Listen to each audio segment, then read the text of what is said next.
Hear my song of praise will rise to my champion, my rescue. Praise to the Lord on high. There is no one like you. Hear my song of praise will rise to my champion, my rescue. Glory to the Lord on high. There is no one like you. My song of praise will rise to my champion, my rescue.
I washed by blood,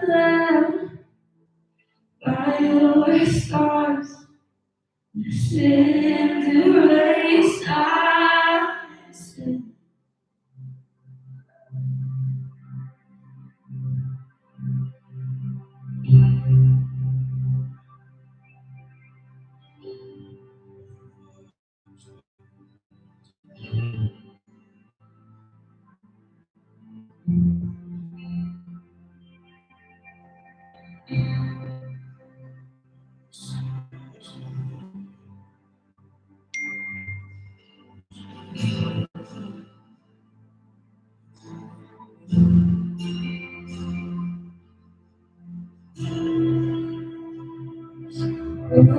Away my sin, nothing but the blood of Jesus. Be whole again, nothing but the blood of Jesus. Wash away my sin, nothing but the blood of Jesus.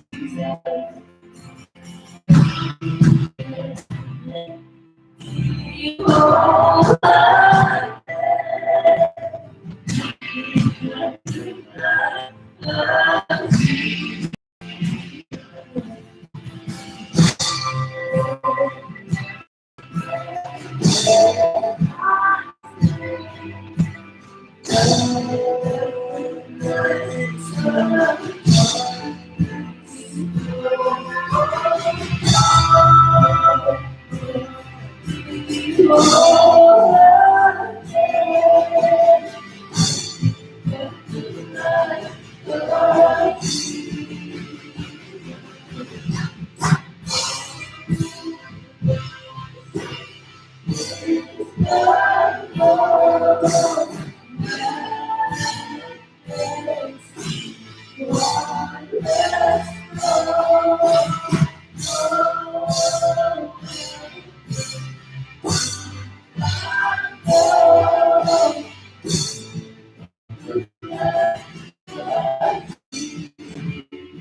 Friends, how's it going?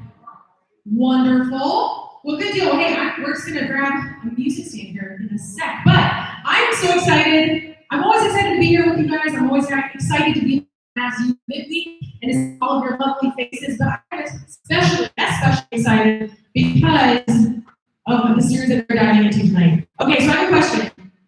How many of you guys have seen The Office? Like in its entirety, the whole way through? Okay, how many of you guys have seen at least an episode? Okay, who has never in your life seen a clip or an episode of this show ever? Stop it right now. So many! Well, guys, no worries, because if you've never seen the show, you will be okay. We're going to explain different things, we're going to walk through some stuff, but you won't be left out if you've never seen the show, so don't worry. But I'm excited because we are diving into the gospel according to The Office.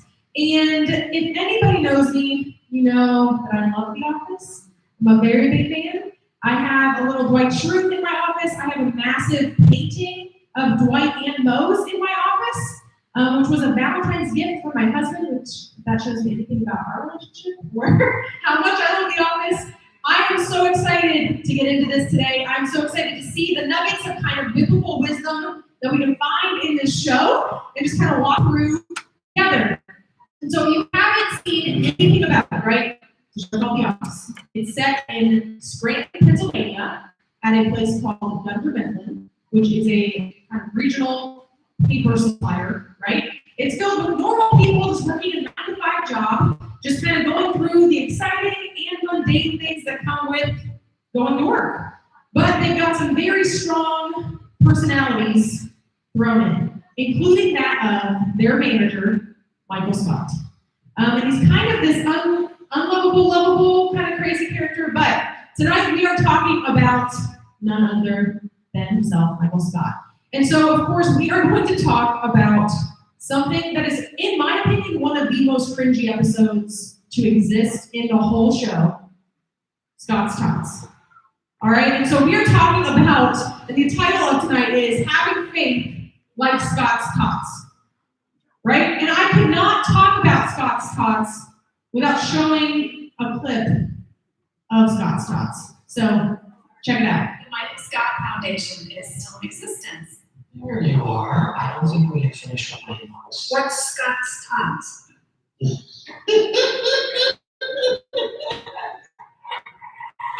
Has it really been 10 years? The local businessman led his college tuition to third graders. Michael, why did you promise that? To change lives? No, Michael, why would you promise that? Yeah. It's call school, cancel. I can't go through this. We've already rescheduled 7 times. Michael, this is a terrible, terrible thing you've done. It's terrible. Just terrible. And the longer you put it off, the worse it's gonna get. I fell in love with these kids, and I didn't want to see them fall victim to the system. So I made them a promise. I told them that if they graduated from high school, I would pay for their college education. I had made some empty promises in my life, but hands down, that was the most generous. Just tell me it is going to be okay, all right? No. I'm not a bad news person. I bring good news, like when I promised those kids I'd pay for college. Okay, all right. Stanley's laugh in that clip is probably one of my favorite things to ever exist. But right, I mean, like, that clip is so cringy. You're like, a grown man promised a bunch of third graders that he was going to pay for their college tuition if they graduated from high school. And he works at a local paper company. And it just gets more cringy because if you've seen the episode, it just gets more and more cringy because he goes to tell them that he's not going to be able to pay for college. And from them, they have all of these shirts, and I tried to get a hold of one, I couldn't get one time. But they all say Scott's Tots. They do this like whole performance and basically an assembly, telling them how much they appreciate him, how excited they are to go to college and have this experience. And he has to tell them that it's not going to happen, right? It's like a big yes moment. And so everyone in the show knows that this was a mistake. They all know that he should not have made this promise, that he can't keep this promise, he can't make it happen. But it takes some serious time for him to get to that point. To admit that he can't do it, won't be able to do it, and to be able to tell them. Aaron said they were scheduled 7 times to go tell them. But for him, in his mind, it's almost like he thinks making this promise and saying that he's going to do this incredible thing is the same as doing it. Because he thinks just telling them, like, oh yeah, I'll pay for your college, it's almost like he feels good about telling them that, even though he's not sure he can actually make it happen. He's trying to follow through, but he just doesn't know how. He's not computing all of these details together. I mean, Pam even says, why on earth would you do this? To change lives? Like he thought he was going to change lives. And even, this is one of my favorite talking heads because he goes on afterwards to say, I've made a lot of empty promises in my life, but that by far was the most generous. Like he just wants to be a hero in people's eyes. He wants to be loved, adored. And so he's willing to make these empty promises to get there, but he ends up just being the villain because he can't follow through. And he says, he's like, I've made empty promises. I've done that. But he says, I'm not a bad news kind of guy. I'm a good news guy. Like when I told them I could pay for their college, like that is the kind of guy I want to be. Someone else go and tell them that I can't pay. Because he doesn't want to face the truth. He doesn't want to face the harsh reality that doesn't line up with the reality he was trying to create. And we see throughout the whole show that he has a hard time. There's a big disconnect between his reality, right, his perception of reality, what's actually going on in life, what his actual realistic situation is, especially financially, and it just keeps happening. But how often are we like that? Maybe it's not paying for people's college, right? But how often do we try to hide things or sweep things under the rug if they don't line up with our story that we're trying to tell? If it doesn't line up with how we want people to perceive us, right? I would say if we're being honest, we can all say that we've done that at least once or twice. Like try to hide mistakes, or even try to hide the fact that we can't adjust it, or we didn't adjust it when we could have, and avoided situations that we got ourselves into. I think we've all been there at least once, if we're being honest with ourselves. But if we look at scripture, we can see something kind of like this in Matthew, and it's in the Sermon on the Mount. And so I want us to read this together. This is in the NIV. It says, "Watch out for false prophets. They come to you in sheep's clothing, but inwardly they are ferocious wolves. By their fruit you will recognize them. Do people pick grapes from thorn bushes or figs from thistles? Likewise, every good tree bears good fruit, but a bad tree bears bad fruit. A good tree cannot bear bad fruit, and a bad tree cannot bear good fruit. Every tree that does not bear good fruit is cut down and thrown into the fire. Thus, by their fruit, you will recognize them." I mean, that kind of gets a little repetitive. It almost sounds like it's like a Dr. Seuss story there for a second. But this passage is telling us to face the fruit. All right? This might be a weird phrase, but it's telling us to face the fruit because fruit doesn't lie, and you can't hide it. What your fruit shows is what you are, is who you are becoming each step you take. You can't deny what fruit you have or do not have, right? It says a good tree cannot bear bad fruit, and a bad tree cannot bear good fruit. You can't hide this. We can say all we like. We can say one thing and then do the complete opposite, right? We can act like we are different than we actually are. We can say all we like, but the fruit that is produced, if it doesn't back up what we say, it's not true. If the fruit that we have in our lives doesn't back up what we are claiming, people will know. One way or another, at some point or another, they will know. Because a good tree cannot bear bad fruit, and a bad tree cannot bear good fruit. Fruit is proof of the promise, even one that's in progress. When fruit appears in our lives, that is proof that things are happening in our life. It's proof of a promise happening, coming to reality in our lives, even if it's just moving closer to that marker, right? That doesn't mean that we're going to be perfect. But when we start to have this fruit, it's showing that progress. It's proof of that progress. But I mean, we know that trees just don't like show up when they have apples, right? It takes time. This fruit takes time in our lives too to show up, to be fully there. And so it goes on in 24 and 25. And I want us to read this in the Message because I like how some of this is phrased as it continues in this sermon. It says, "These words I speak to you are not incidental additions to your life, homeowner improvements for your standard living." He's saying this isn't just something to hang up. This isn't just a home renovation. This isn't something that's like, oh, this is nice, this is new. They are foundational words, words to build a life on. If you work these words into your life, you are like a smart carpenter who built his house on solid rock. Rain poured down, the river flooded, a tornado hit, but nothing moved that house. It was fixed to the rock.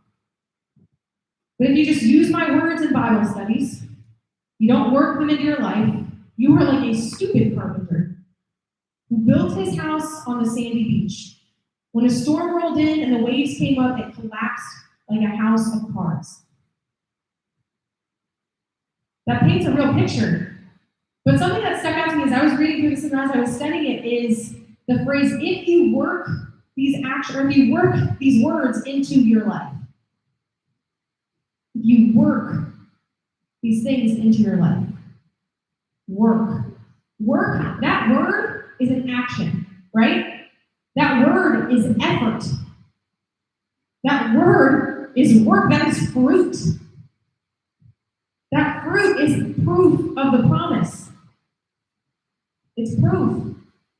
But it can't be produced all at once, and it can't be produced alone. Like we said, apples don't just show up on a tree, right?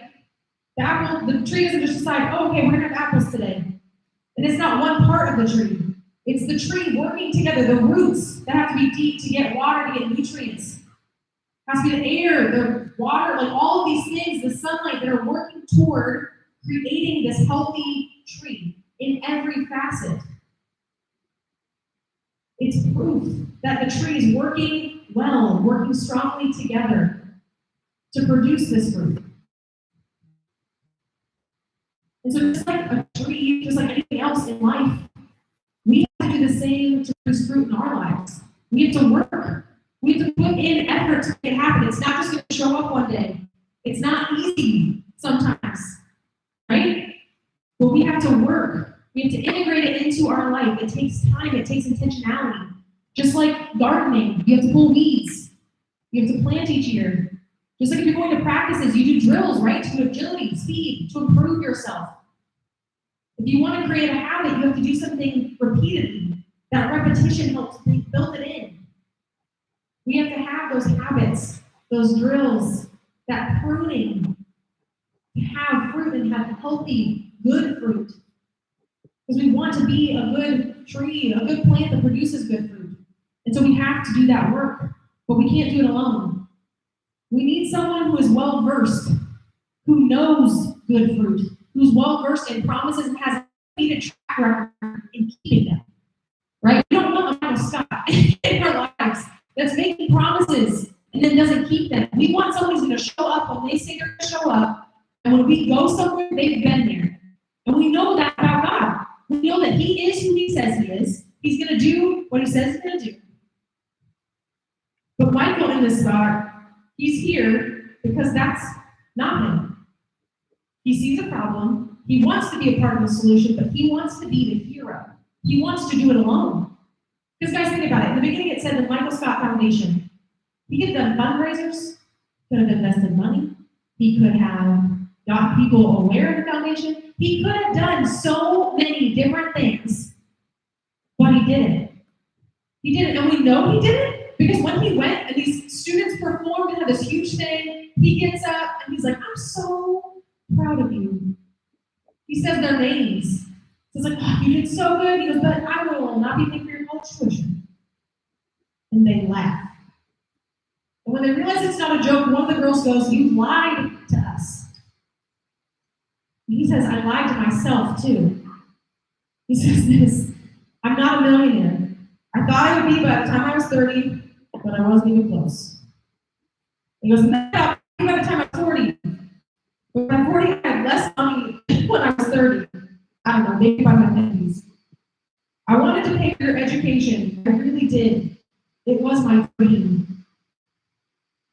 But he didn't back it up. There's no work. There's no action. There's no pulling people together to make it happen. He let it stay as a dream.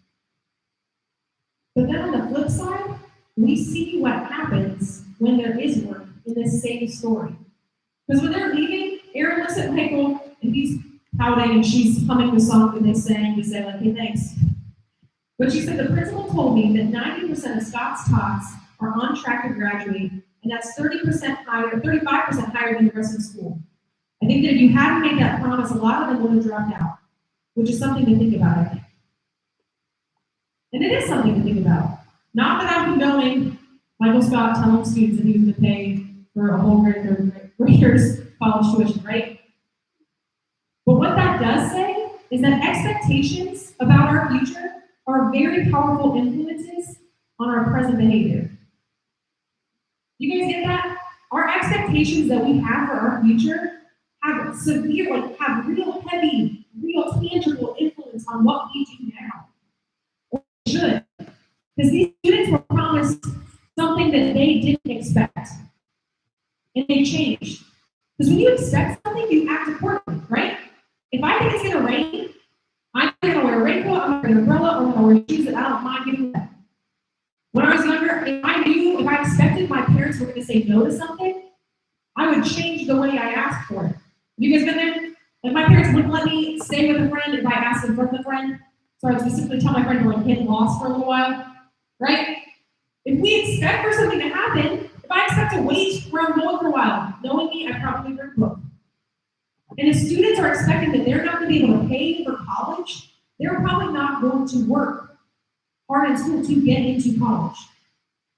But because of this promise that was made to them, their actions changed. It influenced their actions and their present so that they could have this different future. They moved out of faith and expectation that this man was going to show up and do what he said. And I think similarly for that same idea, right? We move out of expectation. When we've been hurt, when we feel like our expectations aren't going to be met, we respond accordingly. So you might be sitting here thinking, okay, maybe, what are you saying to me? Have expectations, maybe don't have expectations, maybe start a garden. What's going on? What are you saying? I'm telling you that fake fruit is out there. There's fake fruit trying to tell you that it's real fruit. And it might look real. I feel like in today's society, we have a lot of people telling us that success, whether that's money, whether that's fame, whether that's popularity, whatever that looks like for you, they tell you it should come easy or naturally. And if it doesn't, maybe this isn't for you. Maybe something else is for you. These things aren't a part of your innate capabilities. These aren't your giftings, right? If you're not good enough to be good or great now, it's probably not for you. But that's not the case. There are things worth working towards. There are expectations that can be met if we just do some grunt work, if we just do some pruning, have some drills, if we just focus and create this habit of repetition in our lives. If we do that, it'll change our future. It can change those things. So I'm not telling you that you can be a millionaire by the time you're 30 or 40, maybe even 50, but who knows? If you do, remember me. But what I'm saying is there's fake fruit out there, and we have options now. Because with every day of your life, you're building a house, which is weird. And I wish it was a physical house, like the housing market that we're in right now. But with every day, with our actions, we are building. Each day, they build on the next, week, each month, each year. They build. We're creating something for ourselves.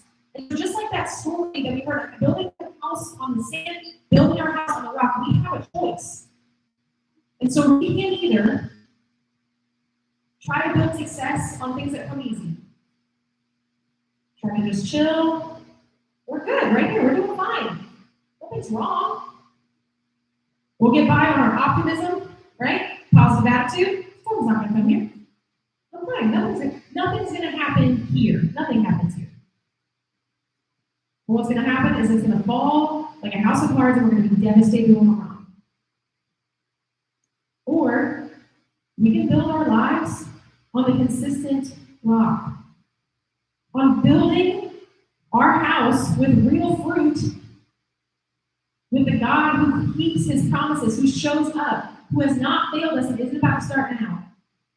We can build it on this rock that transforms a house, not into just a house, but a stronghold. It builds into this fortress that isn't going to fall when the storms come, not if. It'll withstand a storm, a breeze, whatever. And we can start building that now with our work and with our fruit. It's working well. We kind of see how both of those play out tonight in a weird, twisted, Michael Scott way. Our empty promises can make for bad trees. The bad fruit can make for houses that fall like cards. Our exception or expectations and faith can bring about fruit and strong foundations that can withstand, that we want to have, that can make a difference. So fruit is proof of the promise, right? Even if it's one in progress, and we know that the promises that God makes to us are real. We know that everything that we've heard about him, everything he says he is, and everything he says he's going to do, is going to happen. Those expectations are set, and we know we can trust those. They'll come to fruition. We will experience good fruit as long as we are building on that rock, as long as we are leaning into that truth. So I just want to ask you, as we look at these two things, what fruit are you producing? How are you trying to produce fruit? On your own? Trying to be a hero? You're trying to act like there is fruit in your life so that you can be more accepted, so you can have different things? What expectations are you acting on or not acting on right now that you could be, that are affecting how you are building? Or where are you building the house of your life, and will it actually stand? Is it going to withstand even just a breeze? Will it withstand a storm? Because like Scott's taught, we are called to action. We are called to act on faith, on the expectation that God is going to show up when he says he will, and to build this house. But unlike Scott's talks, we know that the one who's making us promise is going to keep it, is going to show up. So let's have the faith and expectation of Scott's talks and put in the work to produce something that, unlike their situation, is going to happen. If God calls you to it and we put in the work, we walk alongside each other in this, we can support each other in this, and build a house on a strong rock that's going to last. God, thank you so much for tonight. Thank you for fun shows like The Office. We just thank you that even in things like this, and things that we maybe even mindlessly turn on at the end of the day when we're just so over practice or homework or fights or whatever is going on in life, that we can just even find pieces and truths of you throughout. So God, I just pray for these students that as we go into small groups, that this wouldn't just be a normal night. This would be a night that we talk about a show that a lot of us love, a show that a lot of us haven't seen. But this would be a night that we see ourselves through your eyes. We see the expectations that we can have. Not in like a pressure kind of way, not like someone has expectations for us, but you set this possibility in front of us. And God, I pray that we would step up tonight, that we would say, yeah, I'm going to start putting in the work. I'm going to start making it happen. So I would much rather be a Scott Scott than Michael Scott in this situation. But God, we just pray that you'd be in our conversations tonight, be in our small groups. Just help draw us closer to who you are and to live out that call and those expectations and realities for the future a little bit more each day. But we love you. It's in your name we pray. Amen. Amen. All right, guys, we are going to head to our small